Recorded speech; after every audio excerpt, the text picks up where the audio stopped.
Hello there! Today I am here to bring you another non-booktube book review. As always, I will be linking the whole playlist down below, so if you're new here and you're interested in hearing a little bit about books that I haven't personally heard spoken about on booktube, then you can check those out there. This is just something I've been doing this year, so there are a few videos already. Today I'm going to be talking about The Infernal Desire Machine of Dr. Hoffman by Angela Carter.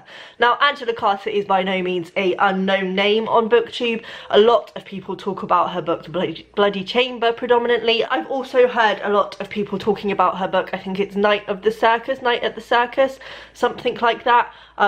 Which I do want to get to, but I recently watched a documentary about Angela Carter, which you will be hearing more about in the future, and it really pushed me to want to pick this up. I found this in a charity shop a few years ago. Haven't heard anyone do a review about it. This is a really difficult book, I think, to describe, and it's going to be really confusing to describe it because it is, by its very nature, confusing. Basically, it's from the perspective of a man called Desiderio. He is reflecting on his life, and there was a war between reality and imagination in his world. A man called Dr. Hoffman came along and started to mess with the boundaries of reality and challenge the things that people thought they knew.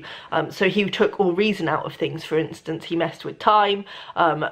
Things just got a bit crazy, and basically the war was between the government and Dr. Hoffman. So the government were the reality and Dr. Hoffman was, you know, the crazy imagination stuff. And we basically follow Desiderio. He is initially employed to work for the government, and he goes on a journey to find a minister who's gone missing, and through that journey he meets Dr. Hoffman's daughter, and he falls very madly in love with her, so he gets all caught up in the non-reality, and he kind of goes in this kind of warp into an infinite time where everything is strange. It is as strange as it sounds, and I'm not going to lie, for me the plot was not the strong point of this book. I think the plot was a bit too crazy for me, I'm going to be completely honest. I think it's a book that would probably, in terms of the plot, it would probably be stronger the second time around, because the first time you're reading it, it just seems completely bizarre. It just seems completely strange, but I think it's one of those books that when you go back, having learned the things that you learned along the way, it would probably make a little bit more sense. But regardless of the strangeness, I really enjoyed this book. I think it looks at some fantastic themes in a very magical and fun way. So it looks at the power of creation, I think, and the power of the stories that we tell ourselves, not only in the fact that we can imagine anything we want to, but also in the fact that we tell ourselves stories about the reality around us, and how easily that can be shaken. And I also loved the fact that Angela Carter's writing is just so phenomenal. It's amazing. This actually put me in mind of quite a few books along the way.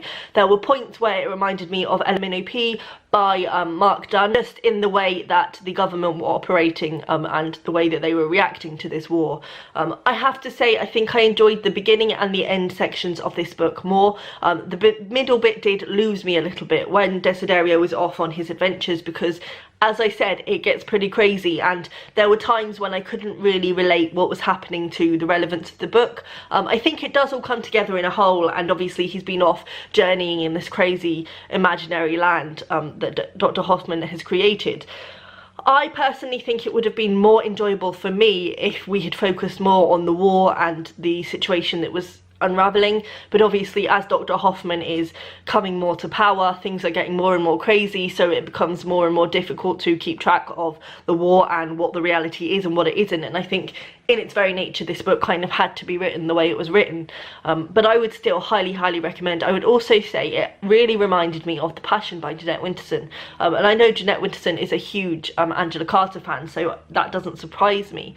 But with The Passion as well, I kind of felt a little bit underwhelmed with the storyline, but it's still one of my favourite books because the writing is just so phenomenal, and I think the overall thing as a complete picture is really fantastic. But as I was reading it, I wasn't overly drawn by the plot, but I think the fantastic thing about these books is that you don't necessarily need to love the plot to love the book, and I think that's probably a sign of a really well written book.